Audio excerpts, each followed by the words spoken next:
There's a pattern in history that has destroyed every global reserve currency. Not most of them, every single one. The Portuguese Real dominated global trade for 80 years, then collapsed. The Dutch guilder ruled for 80 years, then fell. The British pound reigned for 105 years, then died. Each followed the same 7 stages. Each believed they were different. Each thought their currency was permanent. And each was wrong. The US dollar became the world's reserve currency in 1944. That's 81 years ago. And right now in 2025, the dollar is in stage 5 of the same 7-stage pattern. This isn't prophecy, this is mathematics. A sequence that has played out 4 times across 6 centuries. And the only question that matters is whether we are smart enough to see what's coming or arrogant enough to believe this time is different. Let me show you the pattern, the 7 stages that every reserve currency goes through, and exactly where the dollar sits right now. Before we go through the stages, you need to understand what a reserve currency actually is. It's not just a strong currency. It's the currency that other nations hold in their central bank reserves. The currency used to price global commodities. The currency that international trade is denominated in. When you're the reserve currency, every country needs your money. To buy oil, they need your currency. To settle trade imbalances, they need your currency. To hold safe assets, they need your bonds. This creates something called exorbitant privilege. You can print money and export it to buy real goods. Other countries have to produce goods to earn your currency. You can run endless trade deficits because foreign nations need to accumulate your currency for reserves. You can borrow at lower interest rates because global demand for your bonds is structural, not discretionary. Being the reserve currency is the ultimate economic weapon. It's why empires fight to achieve it and why they collapse when they lose it. Now, here are the 7 stages, and as we go through them, you'll see exactly where we are. Stage 1. Military dominance and trade route control. Every reserve currency begins the same way, with overwhelming military power that controls critical trade routes. Not just having a strong military, controlling the pathways that global commerce flows through. In the 1450s, Portugal achieved something unprecedented. They mastered oceanic navigation. While other European nations were still hugging coastlines, Portuguese sailors were crossing open oceans. They rounded the Cape of Good Hope in 1488. This opened a sea route to Asia that bypassed the Ottoman-controlled land routes, and they militarized this advantage. Portuguese warships dominated the Indian Ocean, the South China Sea, and the Atlantic. They established fortified trading posts at strategic choke points: Goa, Malacca, Macau, Mozambique. These weren't just ports. They were armed fortresses where Portuguese cannons controlled who could trade and on what terms. If you wanted spices from the Moluccas, you dealt with Portugal. If you wanted to trade with India, you needed Portuguese permission. They charged fees, imposed tariffs, and seized ships that tried to bypass their system. This military control of trade routes made the Portuguese real the currency that mattered. Merchants across Europe, Africa, and Asia needed reals to conduct trade in Portuguese-controlled waters. It became the currency of international commerce. Not because it was backed by gold or economically superior, because it was backed by cannons. The Dutch followed the same pattern in the 1600s. The Dutch East India Company wasn't just a trading company, it was a military power. It had its own army and navy. At its peak, the VOCC had 40 warships and 20,000 soldiers. They conquered Portuguese trading posts, seized control of the Spice Islands, established Amsterdam as the center of global trade. Dutch ships dominated the Baltic, the Atlantic, and the Indian Ocean. If you wanted to trade, you needed guilders, the currency of the power that controlled the seas. Britain in the 1800s perfected this model. At its peak, the Royal Navy had more warships than the next 5 nations combined. Britannia ruled the waves wasn't poetry, it was fact. The British controlled the Suez Canal, Gibraltar, Singapore, the Straits of Malacca. Every critical choke point for global trade was British-controlled. The pound sterling became the global currency because British naval power made it impossible to conduct international trade without it. The United States achieved the same position after World War II, not just by having a strong military, but by controlling global trade infrastructure. The U.S. Navy dominates every ocean. 11 aircraft carrier battle groups, more than the rest of the world combined. The U.S. controls or has bases near every critical trade choke point: Hormuz, Malacca, Suez, Panama, Bab el-Mandeb. This isn't about defending America. It's about controlling global commerce, making it impossible for international trade to function without American approval. That's stage one: military dominance over trade routes. The dollar achieved this in 1945 and maintains it today. Check. Stage two: massive trade surplus, the accumulation of global wealth. Once you control trade routes, you start accumulating wealth from the rest of the world. Not through theft, through advantageous exchange. Portugal in the 1500s ran massive trade surpluses. They bought spices, silk, and porcelain from Asia using gold and silver, but they sold European goods, textiles, weapons, and African slaves at enormous markups. The balance of trade flowed toward Lisbon. Portuguese ships returned heavy with Asian goods that sold for 10 times what they paid. This surplus built Lisbon into one of the wealthiest cities in Europe. The Portuguese crown's revenues from trade were so large that they funded the entire government without taxing the domestic population heavily. The Dutch in the 1600s did this even more systematically. Amsterdam became the warehouse of the world. Goods from Asia, the Americas, Africa, all flowed through Amsterdam. The Dutch bought low in one market, sold high in another, and captured the spread. They weren't just traders. They were arbitragiers on a global scale. The Dutch trade surplus was so enormous that Amsterdam was filled with wealth. The canals lined with mansions, the city's merchants richer than many European kings. Britain in the 1800s ran the largest trade surplus in history up to that point.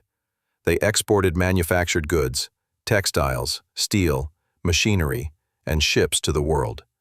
They imported raw materials, cotton, tea, rubber, at prices set by British buyers. The terms of trade were dictated by London. The surplus built Britain into the wealthiest nation on earth. London's financial district handled more capital than the rest of Europe combined.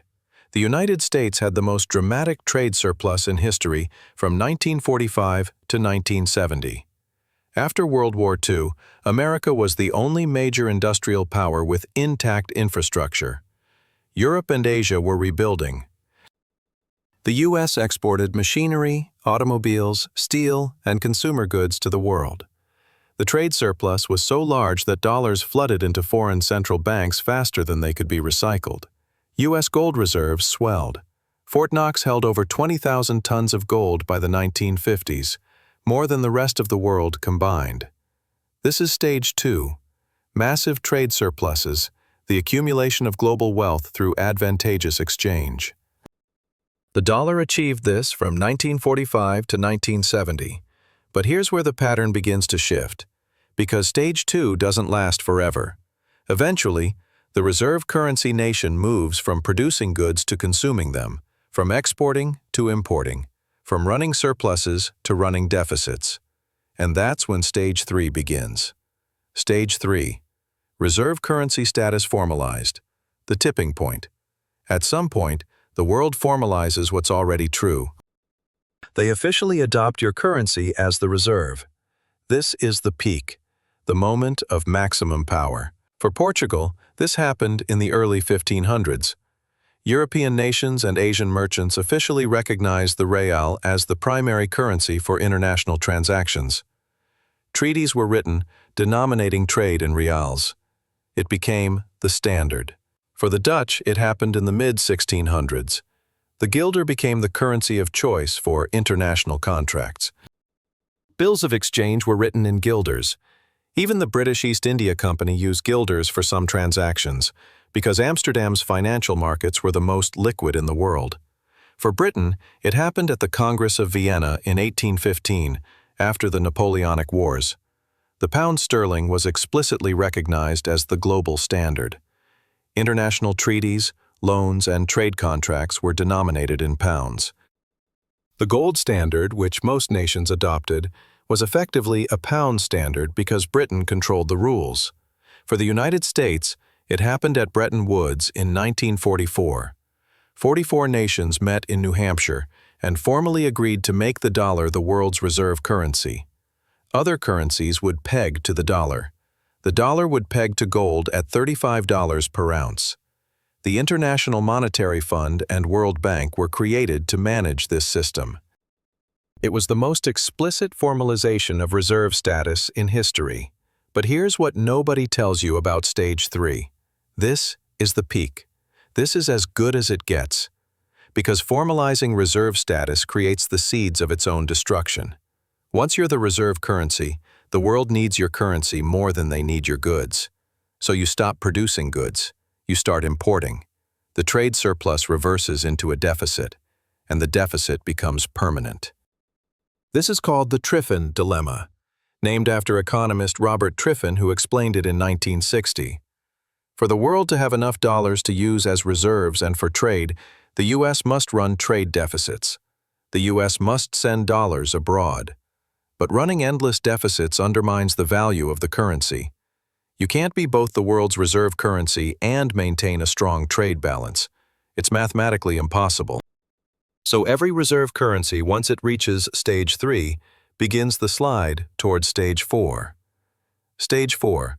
Deficit spending and living beyond means, the reversal. This is where the pattern becomes irreversible. The reserve currency nation stops producing wealth and starts consuming it. Portugal saw this in the mid-1500s. The trade surplus disappeared. Instead of exporting goods, Portugal was importing everything: grain from Sicily, textiles from Flanders, manufactured goods from across Europe. They paid for this with gold and silver from Brazil and Africa. But they weren't producing wealth. They were spending wealth accumulated earlier. The Portuguese crown's spending exploded.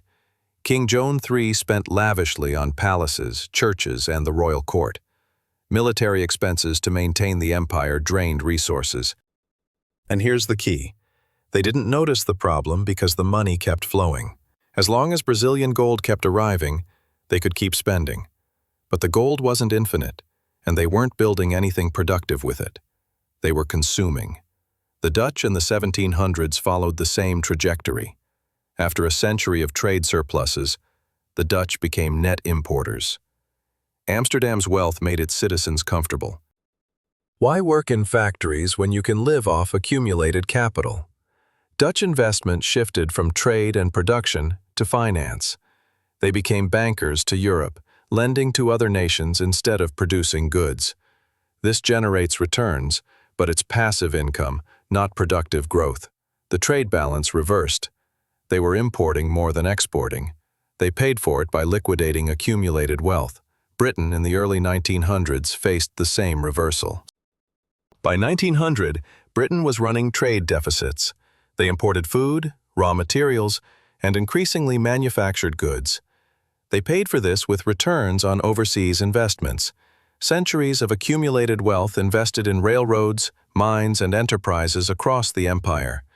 The investment income was enormous, but it was extracting wealth created elsewhere, not creating new wealth at home. British manufacturing declined. Factories that had led the Industrial Revolution were closing or falling behind American and German competitors. The trade deficit grew every year, living beyond their means, financed by liquidating the past. The United States entered Stage 4 in 1971. That is when the trade surplus permanently reversed into a deficit. By the 1980s, the deficit was growing rapidly. By the 2000s, the U.S. was running the largest trade deficit in history, $800 billion annually.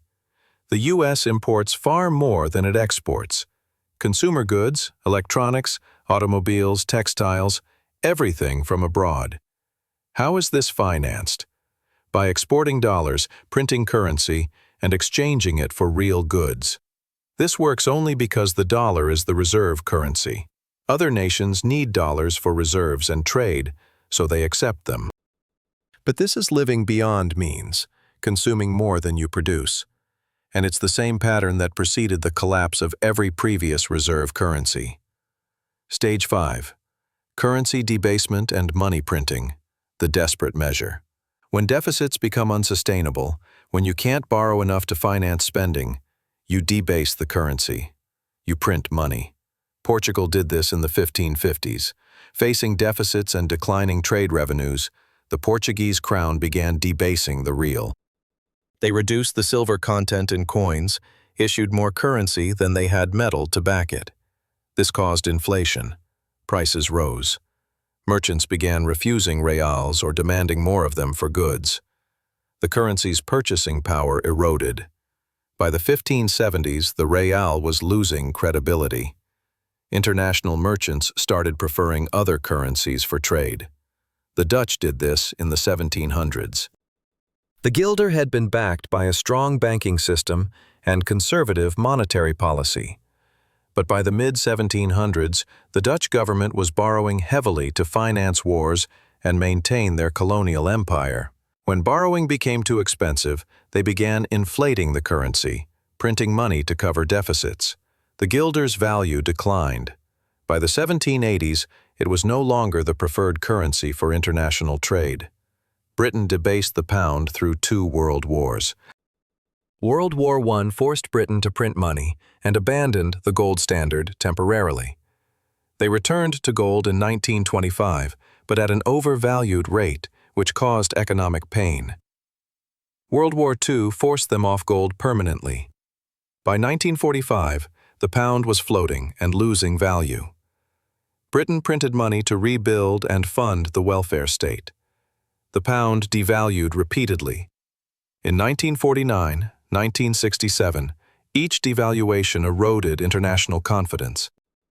By the 1970s, the pound was no longer a reserve currency. It was a regional currency. The United States entered Stage 5 in 2008. The financial crisis forced the Federal Reserve to print money on a scale never seen before. Quantitative easing. $3.5 trillion created from 2008 to 2014. Then, COVID hit. $7 trillion more printed from 2020 to 2022. The money supply expanded faster than at any time in American history outside of wartime. This is currency debasement, not by reducing metal content in coins, but by expanding the supply of fiat currency. And the effect is the same. The dollar's purchasing power declines. Inflation surges. In 2021 and 2022, inflation hit levels not seen in 40 years. The difference between the U.S. and previous reserve currencies is scale. The dollar is global. When the Fed prints, it exports inflation to the entire world. Other nations watch their dollar reserves lose value. Their dollar-denominated debt becomes cheaper to repay, but their imports from America become more expensive. This stage is where confidence begins to crack. And once confidence goes, Stage 6 follows quickly. Stage 6. Loss of confidence and search for alternatives. The breaking point. This is when the world starts looking for exits. When trust in the reserve currency erodes and nations begin shifting reserves to alternatives, Portugal lost confidence in the 1570s and 1580s.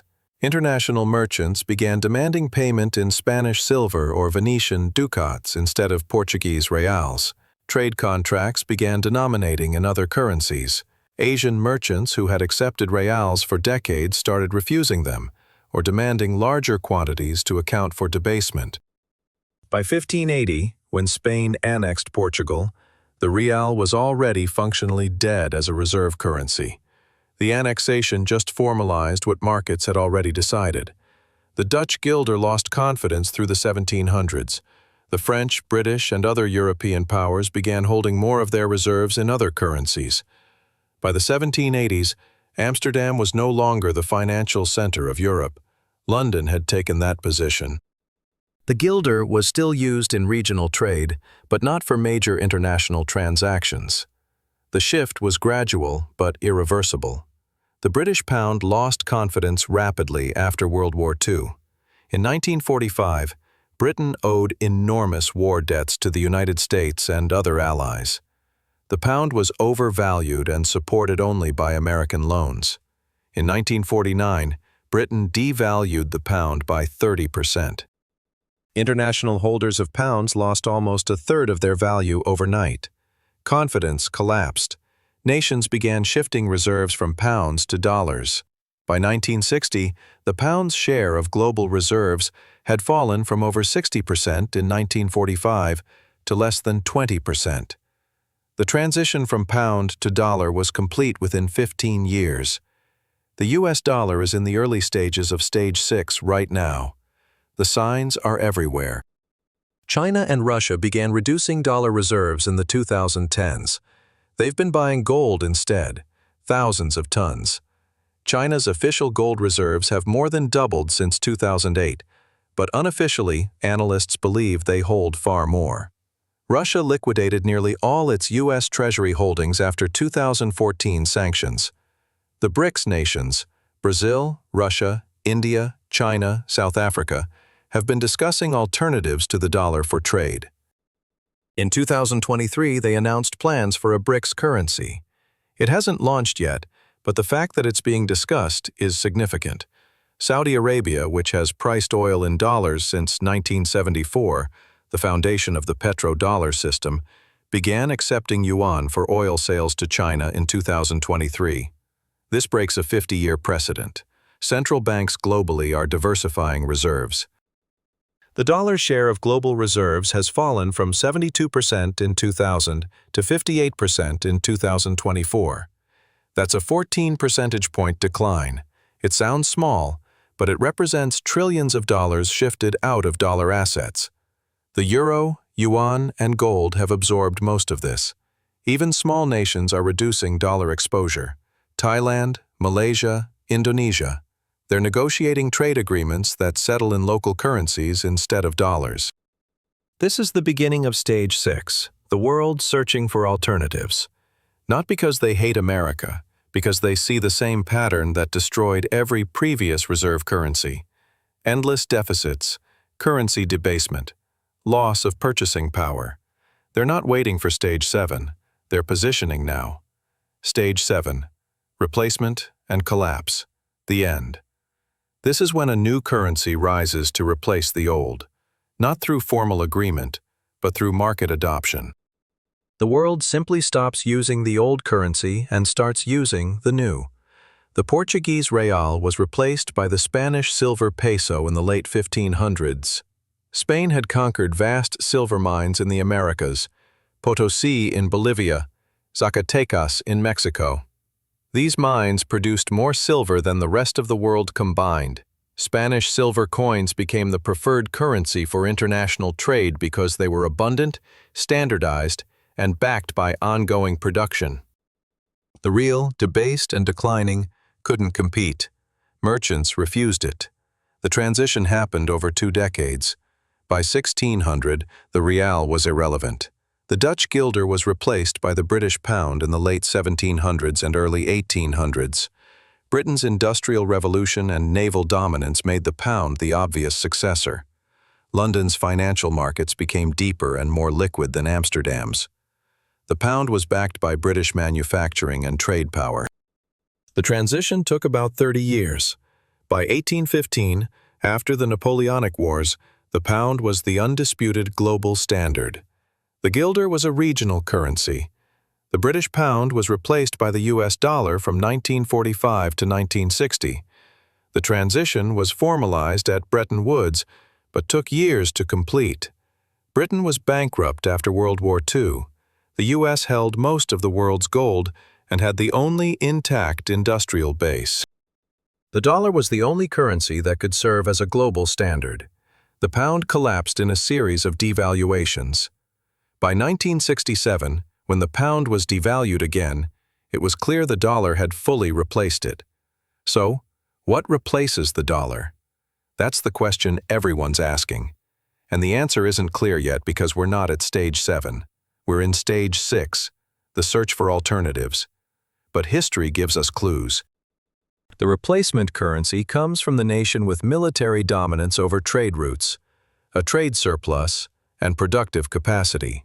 Right now, that's not any single nation. China has the trade surplus and production, but it doesn't control global trade routes militarily. The yuan isn't freely convertible. China's capital controls prevent it from being a true reserve currency.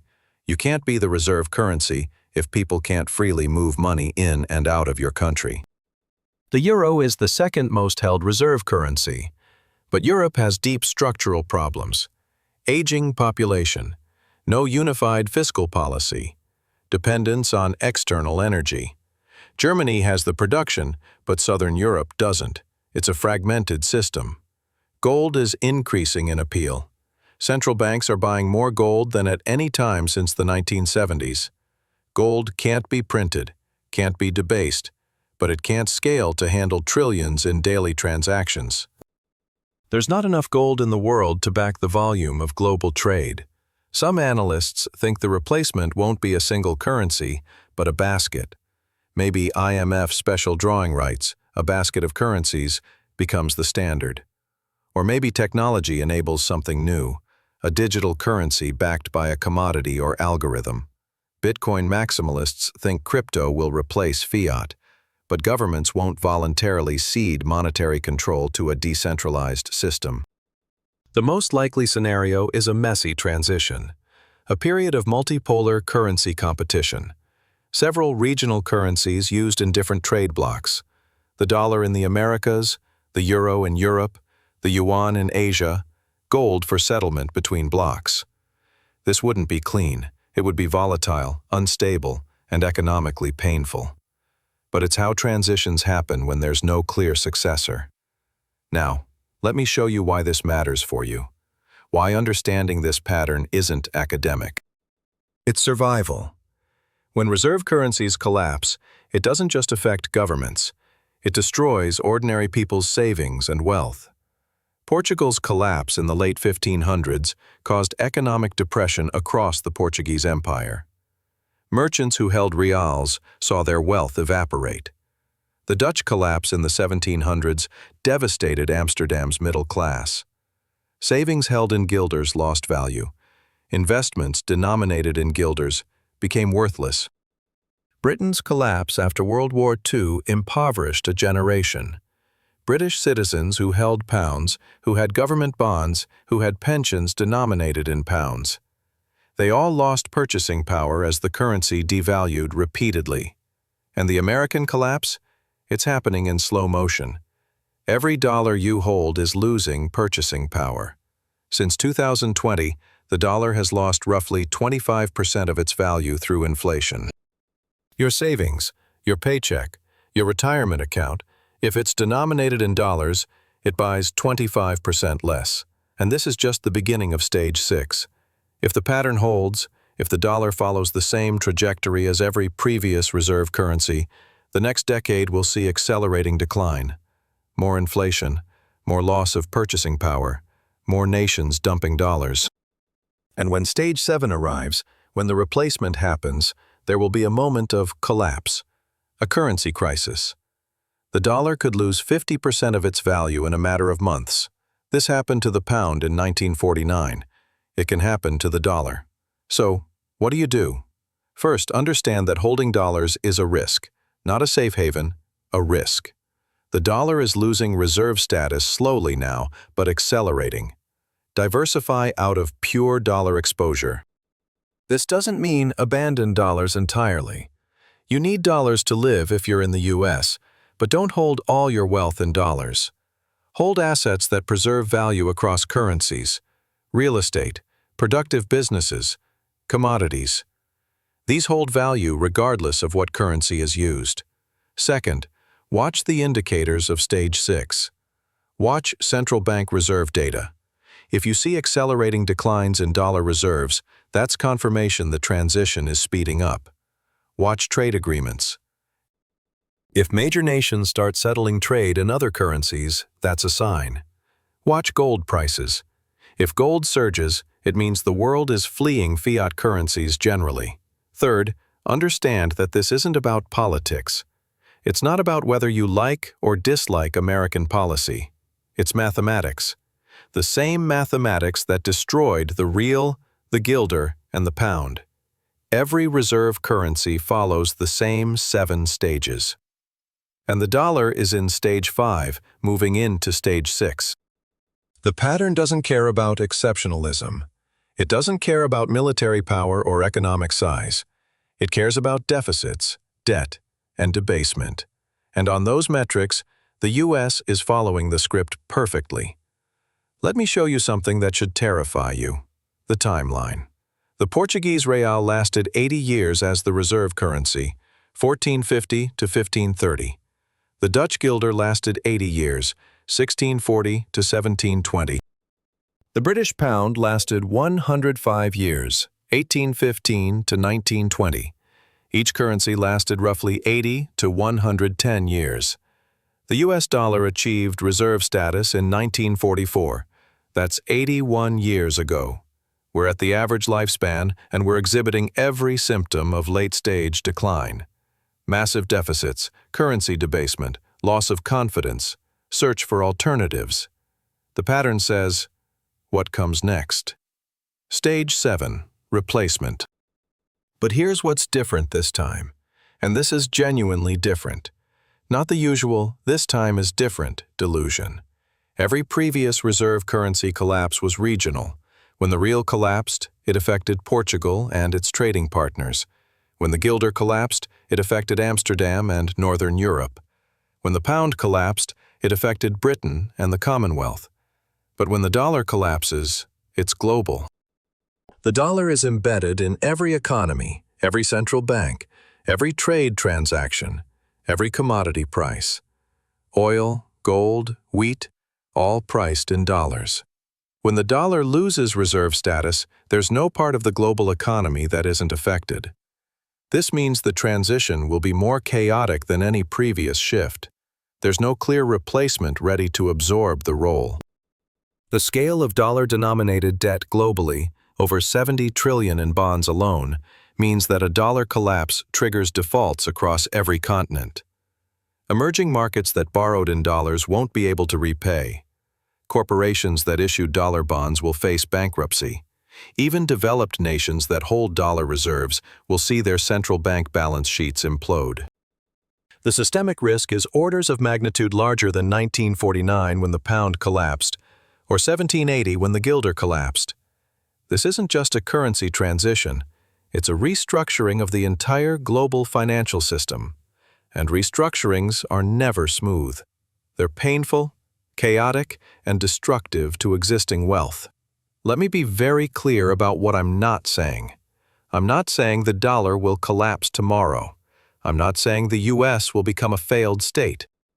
I'm not saying you should panic and sell everything. What I'm saying is that the pattern exists. 7 stages, 4 historical examples, and the US dollar is currently in stage 5, entering stage 6. The timeline says we have maybe 10 to 20 years before stage 7. Maybe less if the transition accelerates.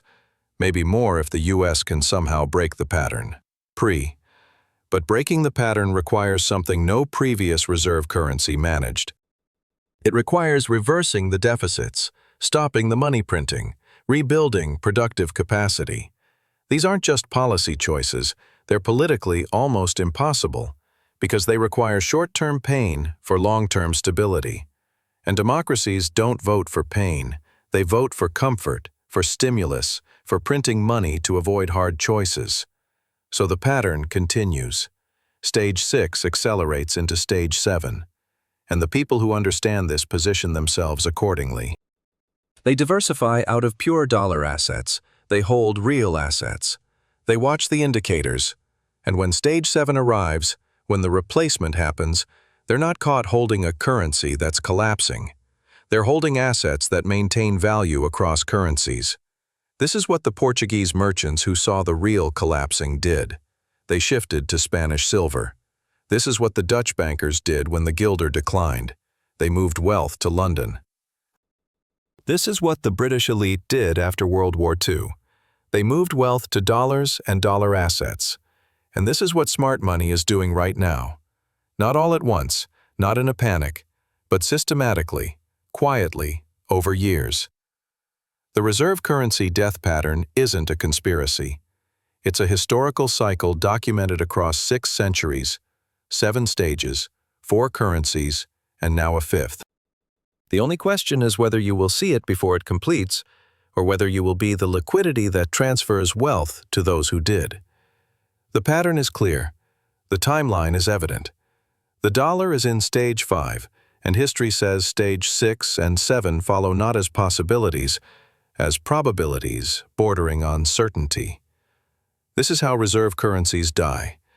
Not with invasion or catastrophe, with mathematics. Slow then fast, ignored then undeniable. And by the time everyone sees it, the transition is complete. If this changed how you see the dollar, the global economy, and what's coming, then you're starting to see the pattern. 4 times it played out. 80 to 110 years, 7 stages. And it's playing out again right now.